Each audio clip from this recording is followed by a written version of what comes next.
Hääd inimesed, kõik, kes me oleme oma kultuuri sündinud, oleme end ka oma kultuuriga riietunud. Missugune meie pealdesrõivas palitu, selline on ka meie alus ehk vaimusärk. Riietumine on seega nähtav, aga ka väga intiimne tegevus. Me ei saa oma riietusega vaimu küüru lasta, sest siis aga vaim nutab ja on küürus.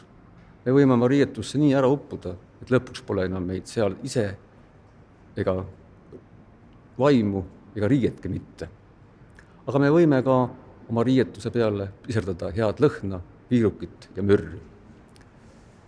Me ei kanna oma kultuuri mitte selleks, et küürus olla, vaid et see seestpoolt alates vaimust, vaimusärgist kuni palitu nööpideni oleks puhas, särav ja kui maailmale nähtav.